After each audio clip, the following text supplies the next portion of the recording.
This is the Chewing the Cud podcast, a podcast for the UK dairy industry, brought to you from the southwest of England and listened to around the world.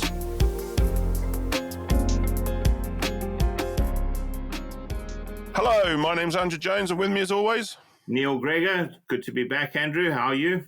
Oh, I'm not too bad. By the time this goes out, it will have been the Southwest Dairy Day. Yeah, October already. Years flying past, but I hope we saw some of you at the day. Yeah, I hope some of you came and said hello to us as we were wandering around. Yeah, always good to see you. It's been a really wet time, hasn't it, Andrew? Oh, I know. I was just looking at the weather this morning off the rain gauge, and we had another inch last night. A little bit hard on the feet and in the dairies. Oh, that's a lovely link there, Neil. Yeah, that was the plan. Oh, well done. Yeah, so today our topic is there's a follow-up from our visit to the Southwest Dairy Development Centre back in May. Off of the back of that, we've done a couple of individual podcasts, and we thought we'd run with this one now, given that our guest today is Anthony Marsh from Hoofcount. So we're talking about foot bathing and particularly Hoofcount and the PediVue product. We thought it should be a good time to put it out, given that they were new product winner at Dairy Day up in Telford. Yeah, they were, yeah. So, sounds like a good time for people to come and listen. Hello, I'm Andrew Jones. And I'm Neil Greggor. And welcome to the Chewing the Cud podcast, a podcast for the UK dairy industry. Farmer, advisor, processor, and everyone else. We have topics and episodes that will interest you. We discuss the practical and the technical aspects of different UK dairy industry topics. We aim to make you think about what you're doing and ask yourself, can it be done differently? Listen to us speak with specialists from inside and outside the industry about their area of expertise. Subscribe and listen to episodes for free on your favorite podcast platform, or sign up to our website www.chewingthecud.com for podcast notifications so you never miss an episode, and links to our socials. Or email us direct on podcast@chewingthecud.com. If you like what we do, please share and leave us a review to show your support. And that's it. Enjoy today's episode. Hello, and as already mentioned, today we are talking about foot baths and in particular Hoofcount. This is a follow-up from our visit to the Southwest Dairy Development Centre back in May podcast, wasn't it, Neil? Yep, it was. So our guest today is Anthony Marsh from Hoofcount. So hello, Anthony. Hello, good morning. How are you doing? Good, thank you. Good. So, Anthony, tell us, like usual, tell us a little bit about yourself. How did you get to where you are today in the industry? I've been a long time in this industry, nearly 30 years now. Yep. Left agricultural college. Didn't really know whether I wanted to be in the herdsman's role or whether I wanted to get into the engineering side, which is where my background was. My father was a nuclear scientist. Oh, okay. A bit different. A bit different. And I decided that at that time we would go into milking machines. Yep. So I've been in milking machines and particularly mastitis control in the early career. And then as that's developed on, we got asked one day if we could build a foot bath for somebody that would refresh every 200 cows. Yep. He said he didn't have time to stop milking and wanted to be able to do it. Be fresh. He was milking 1,000 cows at the time. Yep. I said, well, the skills I've got, I should be able to make something, so you make it. Yep. Somebody else said, that's a good idea. Can we have one? And suddenly we made 5 in the first year. And 12 years later on, we've developed Hoofcount. Yep. We've started it up as a sole business myself, and then now there's 20 odd employees. Yep. And we did nearly 1,000 baths just last year alone. 1,000 baths just last year. So not just UK, I'm guessing now. 75% of what we made last year went international. Yep. So we're doing our little bit for the UK economy, if we can. Yep. It's been a great ride through the journey, really. It's gone up and down. It's been hard at times. Yep. But I love the dairy industry. I think it's fantastic and really passionate about seeing healthy cows, healthy feeds. Mastitis control, as I say, was my initial. Initially. Yep. Now moved on to lameness control, and I think it's the biggest challenge the dairy industry's got. Yep. So therefore, we need to do the best we can. So you sort of kind of answered what my next question was going to be. What gave you the idea? So it was simply a farmer said, can you do this? Because let's be honest, I've been herdsman, milk cows, and that is one of the jobs that is, I'm not going to say awful, but it's time consuming then. is setting up a foot bath, making it right. And as you say, usually within 200 cows or whatever, it is actually those after it's not being effective. So I certainly remember when you launched the initial hoof count, it was like, oh, that's a good idea.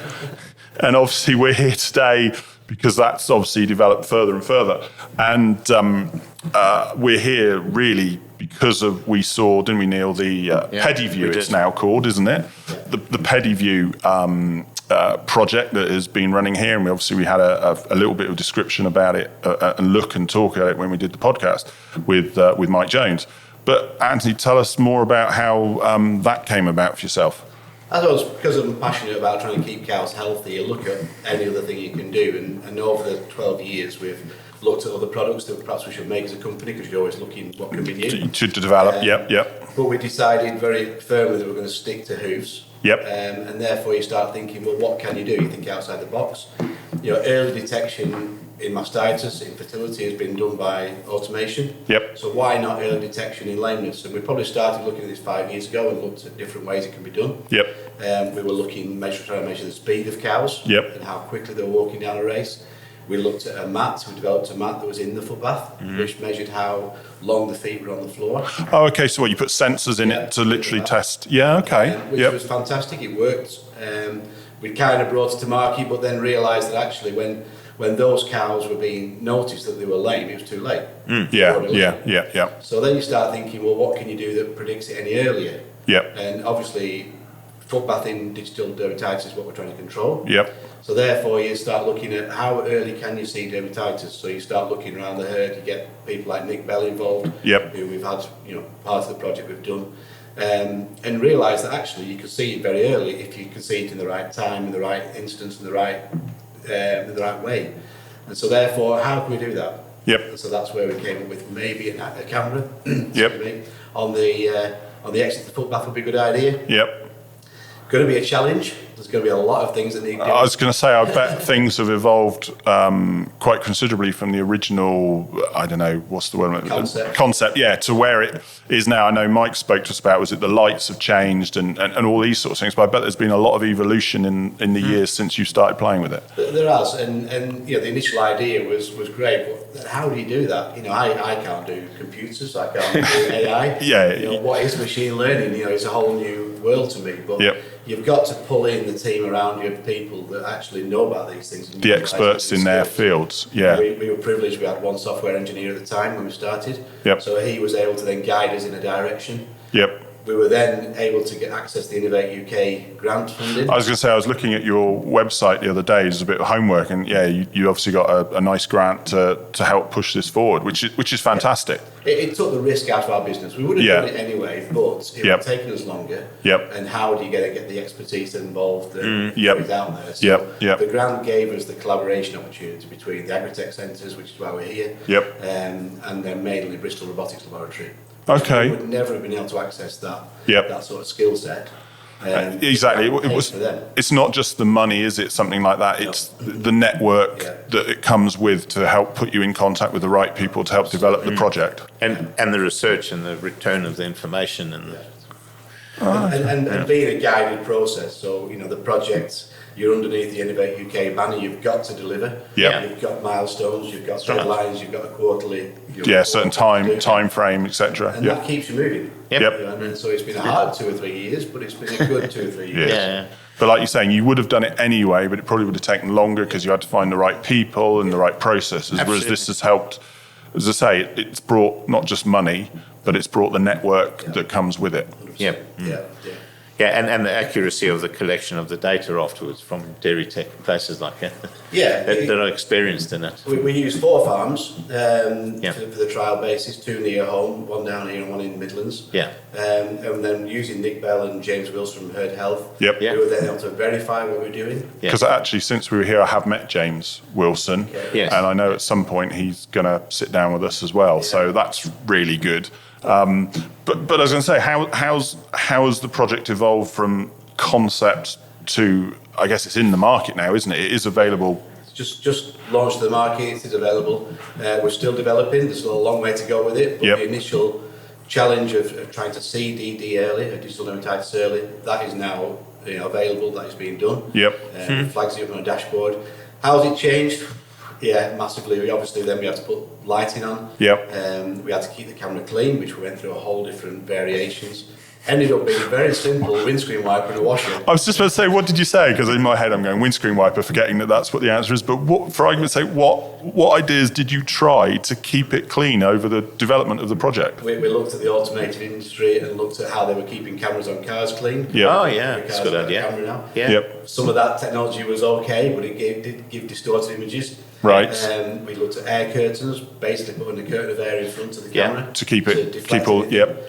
But cow muck still penetrates that. It gets everywhere, doesn't it? So, and it was just, like, let's just give it a wipe every now and again. Do we put sponge on there? What do we do? And the windscreen wiper has been on some farms now for 2 years, not touched it, and it's been brilliant. So you don't even have to clean it out or do anything. It just works. It's as simple as that. Just a little windscreen wiper. Just change that wiper blade once a year is what we do as a service, and that's it. Yeah, like you would have thought. And the simple things usually work. I always like to keep it simple. I'm not that intelligent, so.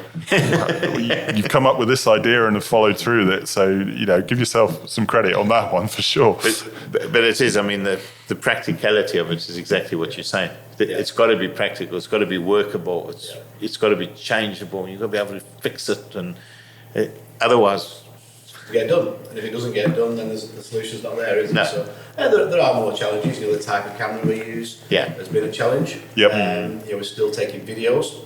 We want to take videos because we want to move it onto mobility scoring. Yep. There's a lot of things in there which still we could change, but we kind of keep it as is. That was something Mike mentioned, wasn't it? That while we're still at points A and B in the project, Nick Bell's already at X, Y, Z, thinking about all the different things we can do, whether it's mobility score, which we don't want to hear because that'll put us out of a job, because both being mobility scorers. How early then, as you say, the initial idea was to detect digital dermatitis, or what do they call it in the States? Mottle area. That's it. Yeah, exactly. So, because we do get a few listeners from the US, how early is it picking up the detection of this compared to how it would have beforehand? Because I know I've spoken to Steve Paul, who was doing the feet here, and he sort of said they were taking photos of every cow they were lifting and all these sorts of things as part of the probably the control to develop the project. Brain's gone. Sorry. How quickly do you think it's detecting digital dermatitis compared to how it would have been previously? Yeah, it's detecting it very early. It's detecting the start of the lesion. Right. And it's certainly detecting a very early M2 lesion, which is the active state. Yep. Which you would see if you were in a parlour and you were washing cows' feet down, or you were lifting the cows' feet up. Yep. But generally that's not done. No. So therefore, how long before it becomes a really active M2, we've still got to collect some of that data, because there's a lot of unknown about DD. Yeah. And therefore, this camera will then help the researchers find more. Well, exactly. They're still not entirely sure about the method of development, are they, of digital dermatitis? And like you're talking about that, I remember had a job interview many years ago with a farm, and that's what it was. As the cows went around the rotary, one person, I think it was once a week, I can't remember, but certainly I did it that day, washed all the cows' feet as they went around. And the cows didn't kick their clusters off as much as I was expecting, but they deliberately were washing for that purpose. But how many people do that while you're milking? You've usually got 101 other things to be doing. One or two people do, but not enough people. No, exactly. There's not a lot, is there? No. But one thing we do know is that the earlier you see it, and the earlier you treat it, the better chance that cow has of getting recovered. Once it's got to an aggressive M2 lesion, or it's got to an M4 lesion, then it's not going to recover properly. Yeah. So we know we can see it early enough to give it a treatment. Well, as a reference, as we record this, just this week, Kingshay have just released their latest costings based on the last year, and it's £284 per an average case of lameness.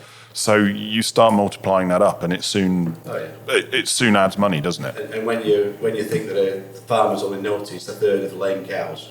Yeah. Because inherently cows do not show lameness. Yeah. And so therefore that figure that people think they've got 10% lameness, actually they've got 30% lameness. But you're right, because it's prey, isn't it? They're prey, and they're trying not to show the lameness because they don't want to be showing a weakness. Yeah, but it's interesting what you guys are talking about with this, with DD as a genetic trait, because that's obviously come through in my world, which is genetics. The more information we get, the higher the reliability of that DD figure would be. So we're going down exactly the same road. So we're really, really looking forward to seeing that what you're coming through, because it's exactly what I was chatting to somebody the other day that sprays off all their feet, and we were actually talking about the advantage of doing that and how it works. But that's quite a heavy. I was going to say, sort of like solution. Neil, just explain a bit then, as you mentioned it, where in genetics is DD now? Because it is now a trait, isn't it? So where are things now? How long's that been there, and where are things? I can't remember how long it's been there, but it's a while. Is it a while? Yeah, it's been there for a while. Again, the States have been using it for quite a long time. So in their health traits, and so have the Danish, which have been doing a lot of research on it. Yep. So around the world, we've actually been, from a genetics point of view, doing a lot. But let's face it, one of the biggest problems, exactly what you said, is collecting that data and getting reliability from that data and decent data. Yeah. This, to me, is like the ultimate way of doing it. Yeah. Where when I then get a genetic trait for DD and it's come because of your data that's come through, I'm going to be a lot happier. It's completely objective.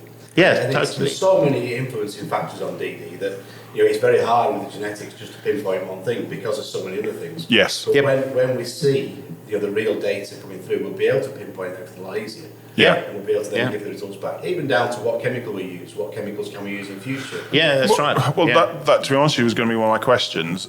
Looking at your website, you obviously guys sell a chemical to go through your footpaths. Does it have to be that chemical, or can it be any chemical? No, we just supply that because people want to be have asked. Yeah. We don't like talking about chemicals because the chemicals that work are the ones that aren't good for either people or the environment. We need to be developing chemicals that actually are better for the environment, better for people. Well, let's be honest, ever since I've been back in the UK, and what's that, 15, 16 years now, it's been, we're going to ban formalin, and it still hasn't happened. And let's be blunt about it, a lot of people still use it because it is effective, but you've got to use it properly because you can burn cows' feet, and etc. And the weather's got to be correct. So many things. So from your point of view, as long as it's, I suppose, not corrosive, and who knows what's around the corner, you're not worried what chemicals used through there, as long as it's being correctly, effectively. That's fine. The benefit of the footbath is it administers the chemical at the correct rate without human intervention. Therefore, we're not handling it. It doesn't matter how corrosive it is. The bath is all stainless steel. But it really does matter. The most important thing to go in the footbath, don't forget, is the hoof. Yes. And we need to get that hoof clean. Yes. And disinfected. Yeah. And whatever chemical can do that is brilliant. Formaldehyde is cheap enough, so that's why people use it. Yeah. But the camera will then show us if there's a trend in. The hoof's getting worse and digital dermatitis increasing, we know we can increase the chemical. Yeah. Or the chemical's not working. The chemical's not working. Yeah. If we can, if we got under control completely with no DD, then we can bring the chemical down. Yeah. Which over time is going to give a lot better results for the farmer. And we also know it's the right chemical. Yeah, exactly. Because every farm's going to be different, and it does. And you say some chemicals, the fact that you're auto dosing as well, some chemicals can be a little bit. Not obnoxious, it's not the right word, is it? But it can't be great for when you're trying to breathe yourself. And time of year makes a difference, whether it's warmer or colder. That's what that's what I've heard. The camera can feed back into that system to then dictate what chemical potential.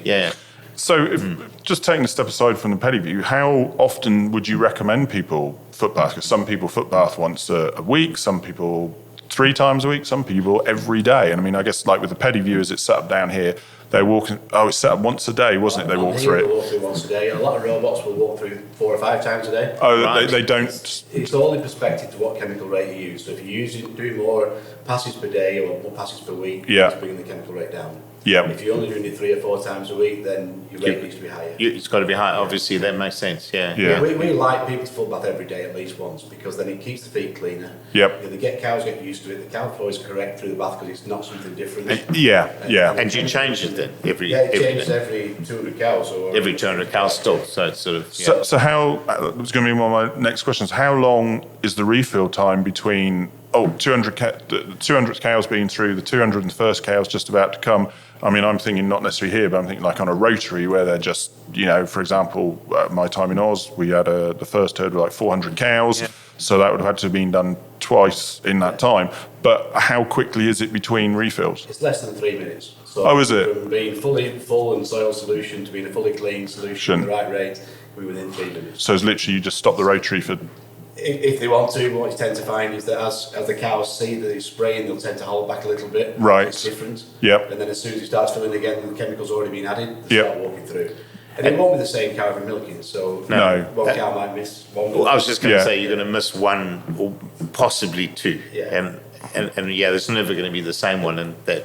The farms where we have big numbers of cows, the United States or some people over here with 2,000 or 3,000 cows, Yep. they might have 2 or 3 baths next to each other. Right. To give the cows the option to walk through different ones, and they'll all change at different times. So what you tend to find is, if they've got a lot of cows going every 5 seconds, say, the bath that's changing, the cows will avoid. So what do they do? Have like 3 in parallel? 3 in parallel, we've got some that got 4 or 5 in parallel. And just have like a race, a splitter through them, and then they can literally, like I guess, get like leaving I'm just trying to think in my head, like leaving a multi-story car park. Which one you go through? Oh, I'll go on. You go with the shortest queue.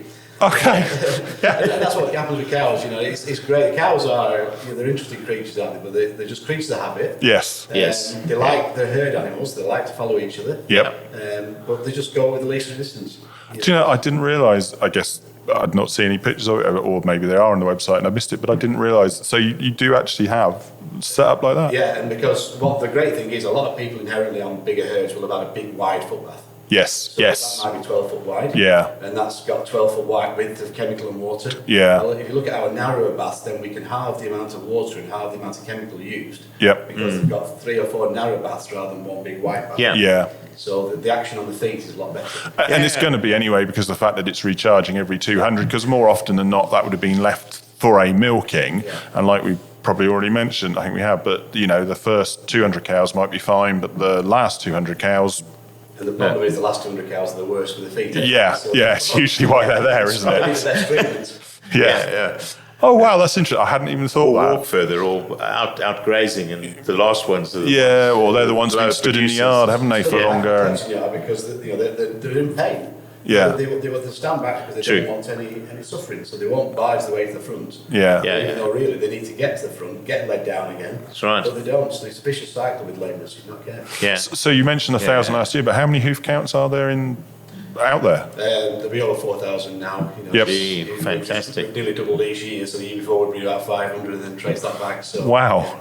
And literally around the world. Yeah, just this last year we've gone to Australia, New Zealand. Yep. The first time over there. America and Canada has been quite big for a number of years. And from a personal point of view, where in Australia, do you know? Victoria, somewhere. Somewhere in Victoria, Eleanor yeah. Holsteins, if I give them a shout out. Oh, yeah. The Hall family. Yeah. The No. first ones in Australia to import. Have they? Yeah, Steve, isn't it? Yes, Steve, yeah. I never knew Steve, but I know of him because my time in Oz and being a fellow breeder, he's very well known for the Jessica family. And I know they have, following them on social media, they've now got, they now house their cattle and whatever. Oh, okay. So they saw us in the World Dairy Expo in America. Okay, yep. And then they export to Australia. So it's a Right. small world when you get into Yeah, tiny. it is, and it's funny. That's why I was asking. Oh, it might be someone I know. So I don't know him, but I certainly know of him. Strangely enough, we were sat in a restaurant in Italy, and I could tell it was from Australians next to us. We got talking to them, and they knew Steve and Diane as well. So it's a small Geez, well world. It is, and do you know what? It's funny. I found that in Australia because I lived there for 10 years, more than I do here. That you could know people all over Australia, or knew someone that did, particularly in the we're talking dairy industry, I suppose.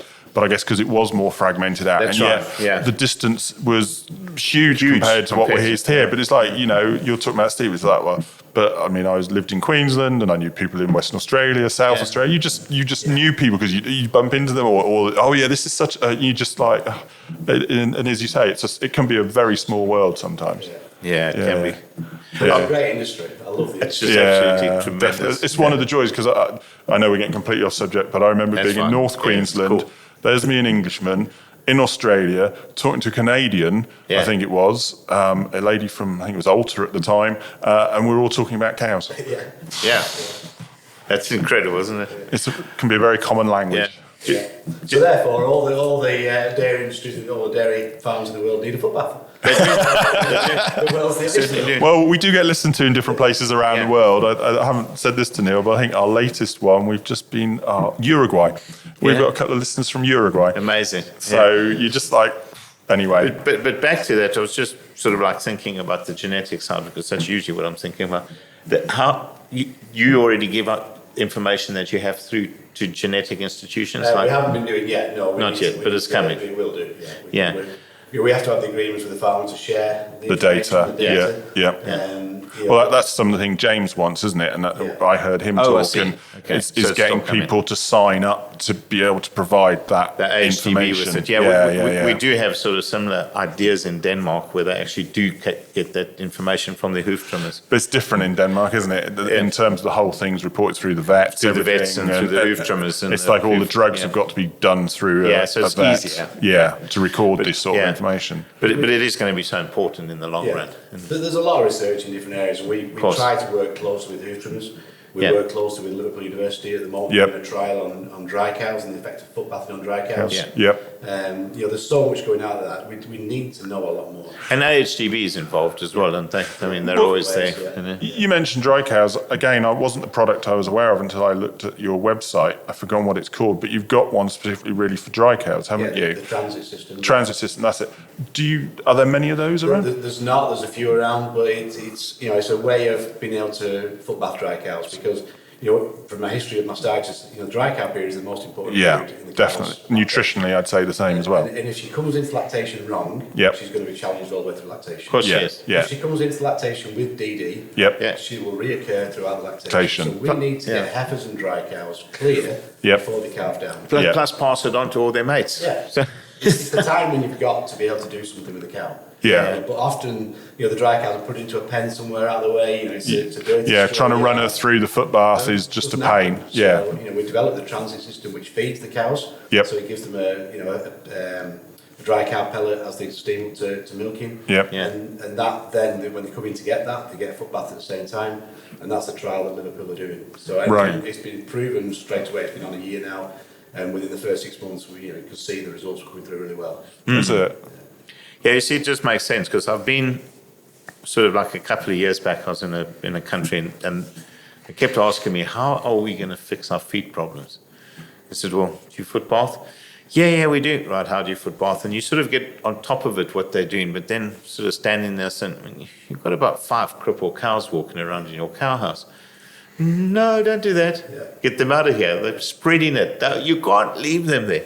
And that little bit of what you said to me, possibly that's really stuck in is identifying cows that I didn't know had DD.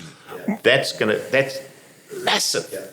Reduce that pool of infection straight away. But you say it's not just that when you talk about lameness. I know when I met James and we were talking and I said, this is John Huxley's work, who's now at Massey University in New Zealand. And he said, oh no, this is follow up from John's work. It's like, okay. And John's work, for anyone that isn't aware, was a number of years ago, and I really think as an industry it's not been utilised enough, and that's my personal opinion. But his was the question: do lame cows go thin? Do lame cows go thin, or thin cows go lame? And well, the research that came out, and it surprised most people, the answer is that thin cows go lame. And it's cows losing below, is it 2.25 body condition score, and lose it too quickly after calving, are more likely to go lame because they lose that foot pad, the fat pad in the foot, and that then causes ulcers, sole ulcers. And so if you've got a lot of sole ulcers, the likelihood is you've got poor nutrition in there somewhere. But it's a multifactorial problem, I should say. Sorry. So whether it's genetic, whether it's nutritional, or whether it's infection, what all three of us in this room do has an effect on reducing lameness. And it actually includes the environment as well, because you talk about that fat pad. The fat pad then helps stimulate blood flow around the foot. Blood flow around the foot keeps the pH low. The pH in the environment, if it's dirty, if it's if the foot can't keep itself clean, that pH then is increased, which you want to keep it low. So there's a lot of different things going on there, which and that research was fantastic. And it needs following on because there's a lot more to it than just that. But it all integrates. It does. I was very privileged to organise what at the time I didn't realise was John's first public presentation of the information, and then it started to go more public and publicity. And I personally think, as I already said, I think it was so underutilised and taken on board by people. But That's just my opinion. And obviously, it's a great question, and it's a question that does go both ways. Yes, yeah, exactly. And I know, obviously, talking to James, it has rolled on, and it's one of the things we'll talk about with James when we see him. But I do mobility scoring, and like Andrew was saying as well, one of the things is that when the amount of time that is actually spent, not just mobility scoring, but finding cows with poor feet or with something that's wrong, and then fixing them, and then monitoring them afterwards, and it's massive amounts of time. And forgetting even about those costs that they say, the nice thing about identifying them before the time, that it's going to take you 5 minutes, and a really, really good system is identifying it for you. It's just, because I often say that, I mean, when we mobility score, my job is to basically go and check that the farm's feet are correct and that there's nothing wrong with it. But the person that's doing their feet is obviously doing that the whole time. Yeah. Or the hoof trimmer's coming in and you pull out 5 that you think he needs to see, and then they might just walk through the cows and say, oh, look, there's another one I want to pull out. Yeah. But that amount of time it's crazy. And it's invasive to the cow as well. You know, you want to take the cow out of her natural environment as little as possible. Yeah. If we have to keep pulling cows out to trim them, it's not good for the cow, it's not good for us. No. It's not good perception. And the infection rate, you'll bring it right down because you're identifying it. Nick Bell has a phrase, EDPET, which is early detection, prompt, effective treatment. And the quicker we can detect it, the quicker we can treat it, and the better. And the more effectively. Well, it's like everything. Prevention is number one. Yeah. But number 2 is quick, effective treatment. Yeah. Because if you don't, as you say, it just rolls on. But this will tell you if your preventive treatment, if your preventive methods are working, this system is going to tell you 100% if it's working or not. And very, very quickly, And like within a second. So going back to the PediVue, really, because that's our main topic today. But it's good that we're talking about hoof and lameness in general. But obviously, you say you had to put on the lights, you put on the wipers. The lights are great. What other parts were doing? I'm guessing the AI probably took a little bit, and I think we've been told some poor girl had to sit and look through all the images manually. Rachel in our software development office, I think 15,000 images just of M4 lesions. Just the M4? Yeah, just putting a bounding box around them and then just labelling them wasn't easy. Wow. And unfortunately, that work's not stopped yet because the more... It's still ongoing. AI, the more information you feed it, the better it gets. The one thing we didn't have enough images of was M2 lesions because every cow was going through a foot bath. So therefore we were preventing the problems. But we're gaining them as we're going onto new farms. Right. But the next step, mobility scoring or looking for bandages, looking for overgrown hoofs, we'll have to label everything again. So we've got the data set there. We've now employed also an AI technician, so we can do that ourselves. So just bringing more in-house, and we'll just keep developing it. So as you say, that was going to be my next question. What's next on the line? So you're looking at overgrown hooves. I suppose you'll be able to detect like white line potentially, and any marks on the hoof that aren't naturally there. The next step we're actually going to do is bandages that left on hooves too long. So from a management point of view, somebody puts a bandage on, if it's left on for longer than it should be, then that will be highlighted. To take it out. So what they'll have to do, I'm guessing, is will they have to manually say they've put a bandage, or will the computer recognise they've had a bandage? Know that it's put a bandage on a certain day. You'll see it. So then it'll log 4 or 5 days later. This bandage needs to come off. Right, so it's not reliant on me sat there entering, I've put a bandage on, it will detect and then go 5 days later, oi, this should be off, and you're getting a warning telling you to do it. Just any aid to management that we can give through that camera, we'll do it. But you're spot on with feet though, because what you were saying is a nutritionist point of view. I mean, if her feet are sore, she doesn't walk to the feed crib, she doesn't do anything. You see the problem more with robots than you do with... Well, of course you would, because she doesn't walk to the robot. Because they take themselves there. So, whenever we put a system onto a robot, especially the footbath, we see in a few weeks that the visits increase. Is that right? The amount of fetch cows decreases. Right. Because the feet are right. It's not rocket science. No, exactly. She's lying down all the time. She doesn't want to get out. Exactly. If you're conventional milking twice a day, you're bringing those cows. So it doesn't matter.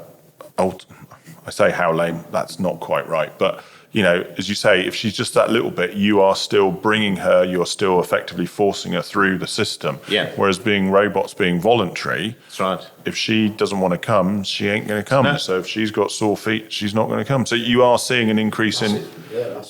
Massive. Yeah. And then probably 6-8 weeks later, they see milk yields slightly rising. Because these are on the herds that have got a bigger problem. Some herds, obviously, with robots, they don't have that problem because they're managing well anyway. Yeah. But it's just why not automate something else in that robotic process? Yeah. I mean, talking about anyone, where ideally, okay, to start with a conventional parlour, whether it's rotary or herringbone, where ideally do you put your foot bath?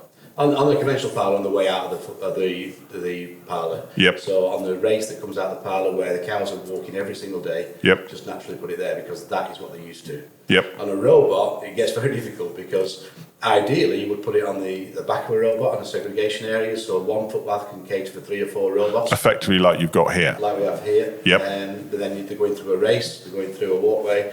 But that's not always easy, it's not always possible. Yep. So sometimes we have to put the bath straight on the exit to the robot. Yep. So you're putting one on every robot. Yeah, So it gets more expensive. It also means that we haven't got a lot of space, so we have to have them shorter, which is not ideal because the footbath should be 12 foot long ideally. Yep. But because they're going through 4 or 5 times a day, they still get the number of dips per day that they should do. It's a lot of different things that you have to think about, and no one solution is the perfect solution. Is there an ideal place for a robot? Because I'm just trying to think. I went to a Lady Dairy Excel talk end of last year, and there was a guy from the States talking.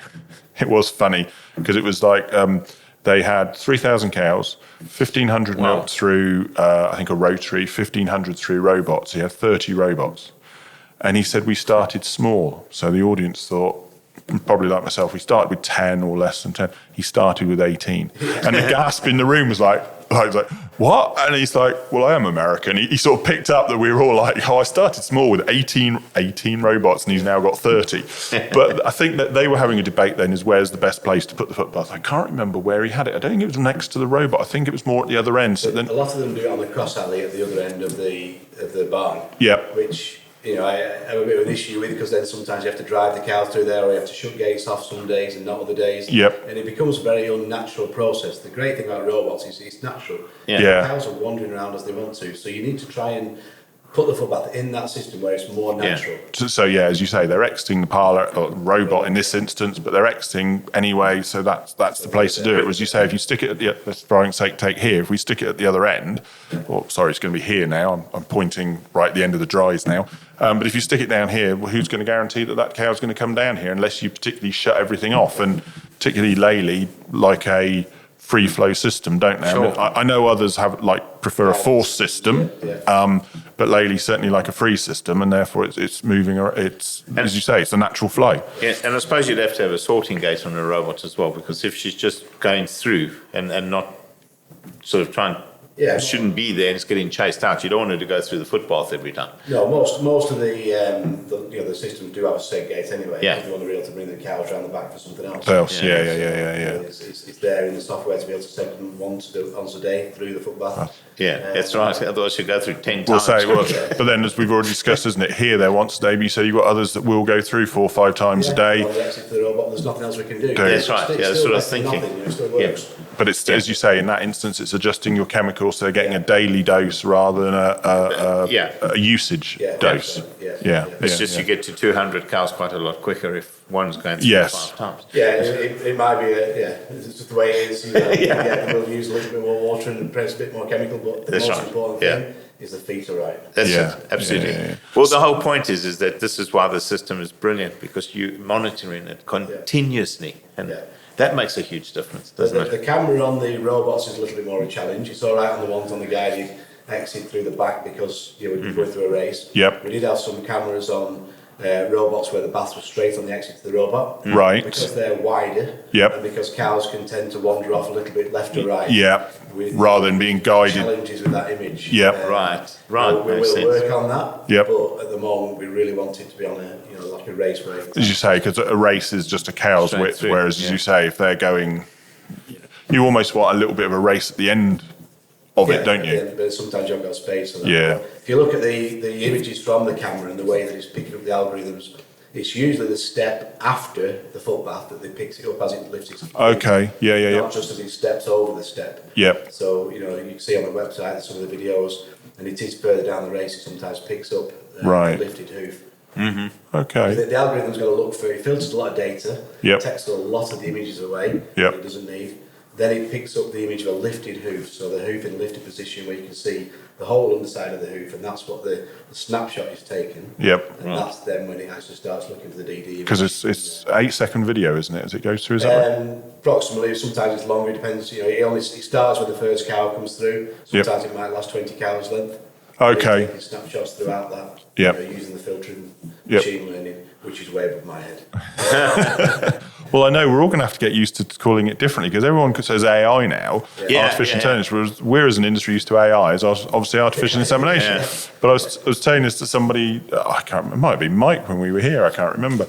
But like in Oz, they don't call it AI, it's AB. Yeah. So maybe we're all going to have to say AB, artificial breeding. I don't know, because otherwise as an industry we're going to get left behind because everyone's talking about AI and it's coming like just yourself, you're not the only one, it's coming into our industry more and more. Yeah.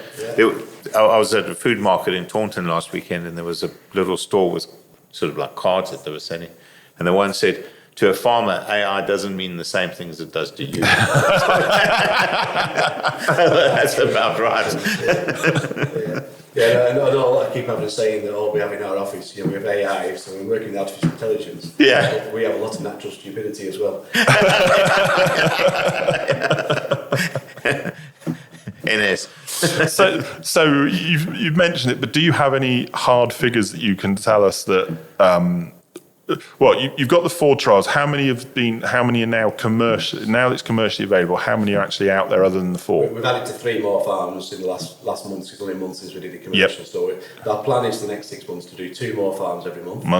Which is then just like a slow rollout. To get used to things. Because we've got to collect a lot of data. We've got to start giving some. Just in the UK for the time being. Just in the UK for the next 6 months. We have got a lot of interest from America. We've got a lot of interest from Germany. But we've got to be very careful that we don't run before we can walk. Exactly. You've got to make sure it's working. You can't just keep flying over to, up and down to here from where you are isn't the same as jumping on a plane to the States, is it? We've installed it on a 2,000 cow herd down in Cornwall, which then gives you an idea of how we can scale it. Because it's a lot of data coming back from one farm. As well as more farms near home. Down Weybridge? You know what I mean? Yes. and it's, we want them, those sort of places because they're good benchmarks for us. Again, Nick Belly's on that farm already, so he can keep verifying what we're doing. We don't want to just bring something out which is going to be, here today, gone tomorrow. Right, to do something which is going to make a difference. Well, I mean, exactly. When we saw it, I think it's fantastic. And I think it's a big credit to you, and it's a big step forward for the industry. I think as you say, just where it can take us, let alone where it might go, just with this, what a difference it will make. And I have this, over the last 30 years involved in the dairy industry. I'm sure 30 years ago we used to manage cows individually. And then over that time we seem to have managed them as a herd more. We haven't got time to... Well, herds have got bigger, haven't they? Let's be honest. Herds have got bigger, staff aren't as maybe skilled as a stockman as they used to be. Not taking away anything from people, but it's just a different mentality of looking at cows.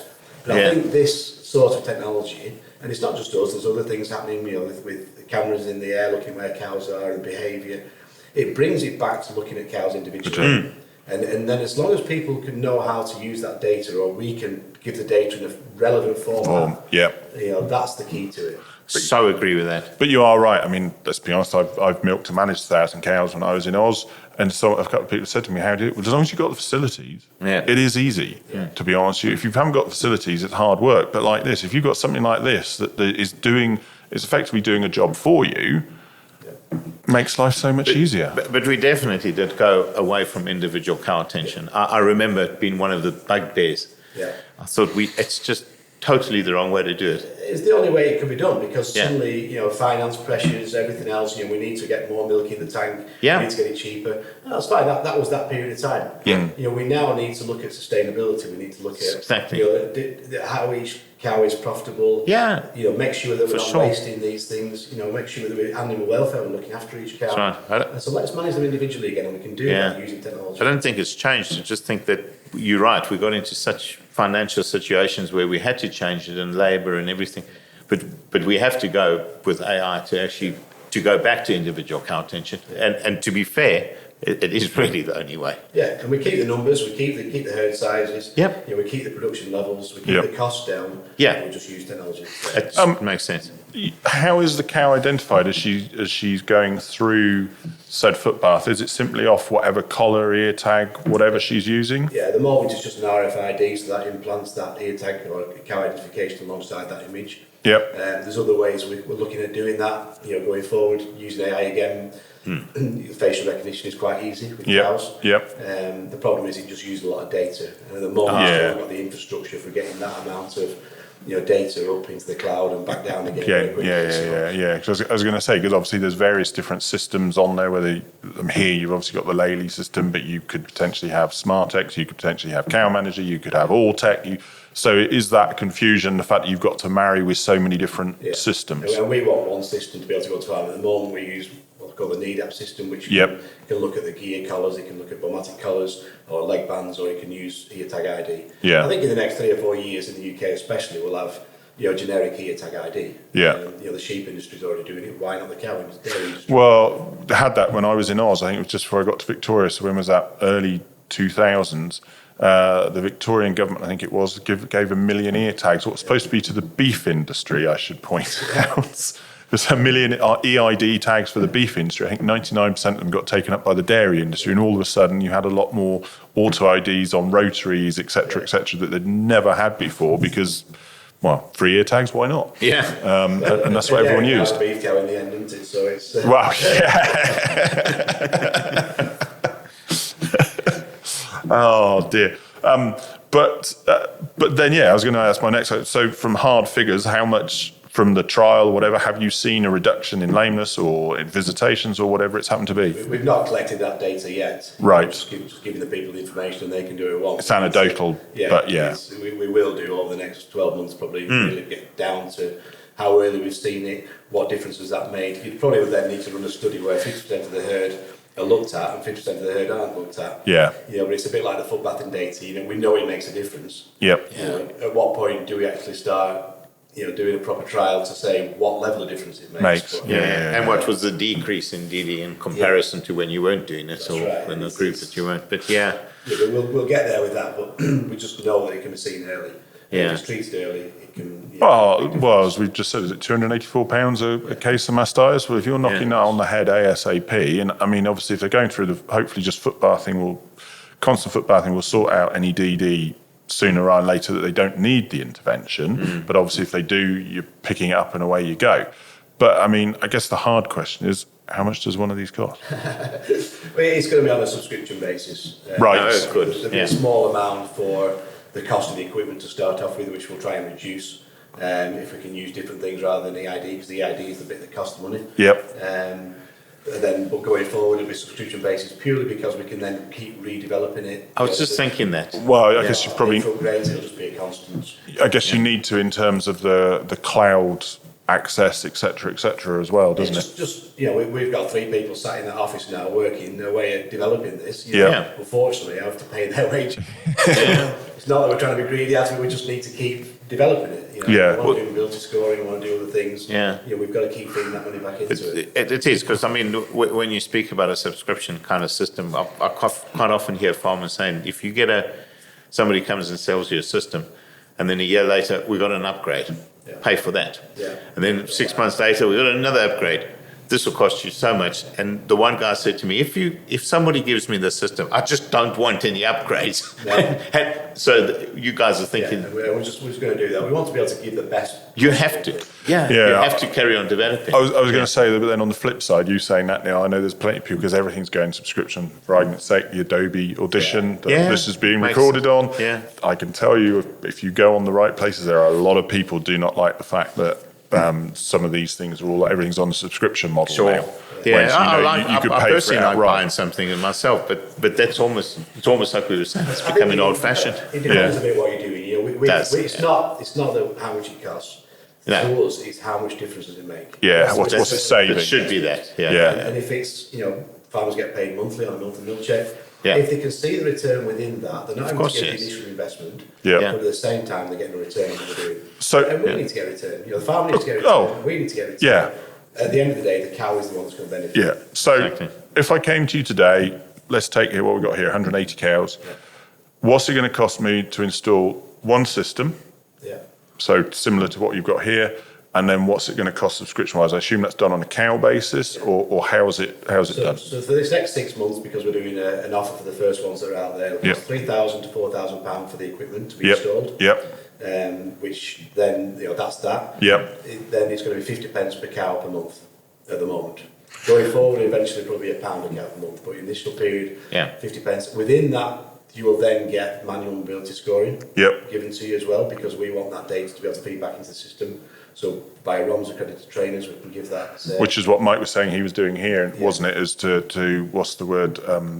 Check. Validate. Validate, check the information. And if as you say, the cost of labelling is nearly £300 per case, it doesn't take long to actually start getting a return on that. No. Easily. To be honest with you, if I had a farm, I'd be signing you up right now. I've got to be honest with you. I mean, I know it's easy for me to say that, but you and I have seen it here, haven't we? We have. And just talking to Mike, talking to Neil, talking to different people that have seen it, everybody is just blown away by it, and just the difference I think it's going to make. That 50p a cow is. It's well, even if it's £1 a cow. I mean, the amount of times when I'm doing mobility scoring, and you think of that, and you think how many cows you might pick up that no one else has picked up, and that you sort of think, well, how much is that actually costing you, that miss? And the spreading of the diseases, quickly adds up.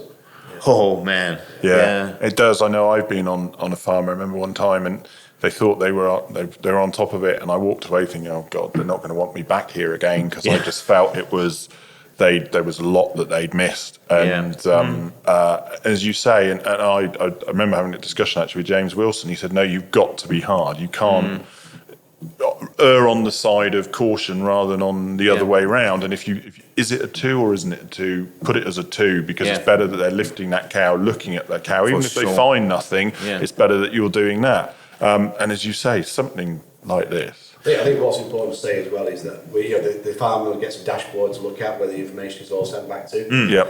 And on that dashboard, it gives him a treatment list and a retreatment list of what he can attend to. On his phone, I'm assuming. On his phone or on a tablet or whatever it happens to be. As well as notifications once a week on an email or whatever of a treatment list. But you can filter that down. So if somebody takes it on who's got a really serious problem, we can filter it down to the worst. To start off with. And bring that percentage back. What will make the biggest hit to start with, and then Because what you don't want is suddenly you've got 200 cows, you suddenly get 180 cows in this, because it's like, where do I start? So get the 10 cows sorted, move on another week or two later to another 10 cows. Oh, that's good. That's good. Is that something you've got to manually do as part of the setup, or is it automatically does that? We tell you what parameters you want to be at. So that's within the dashboard has been developed by our own software engineer. She's a farmer's daughter, so she understands what's going on. So we're trying to make it as user friendly as possible. That's important. It's no good. All this data is useless if it's not presented. Or used. Exactly. We were talking about EID and the different systems out there. Does this data then integrate into whether it's Dairy Plan or Uniform or anything like that? The plan is that one day it will do, but at the moment we get the data first, and then Uniform, got to be able to bring it. You want to make sure it's working as it is as a standalone before you start integrating it with one or two others. All the information goes back to a server that's in our office. It then goes up to the cloud as the useful information that the farmer needs. So once it's in the cloud, then other people will be able to integrate with it. We've no objection to that. I think one thing in this industry is that there's too many different systems that don't talk. We're more than happy to talk, but we've got to give something relevant. We want to talk to the right information in the right way. And you are right, as you say that. I suppose you could say, but we definitely have a lot of different systems, and they just need to talk to each other. Especially when things like this that are coming from yourselves, you're not being swallowed up by. Unless you're going to tell me something's going. We've not got a year label or a later label or a Delaval label or whatever. We are independendent, family business, Northwest England, UK manufacturers, shout it out. Good. We are who we are, and because I know there are one or two that have startups in a similar vein. That have been swallowed up by one of the bigger companies. Oh, fair enough. Shout out to them. Or fair enough to them for doing it. But you're proudly wearing the independent British, and we are staying that way.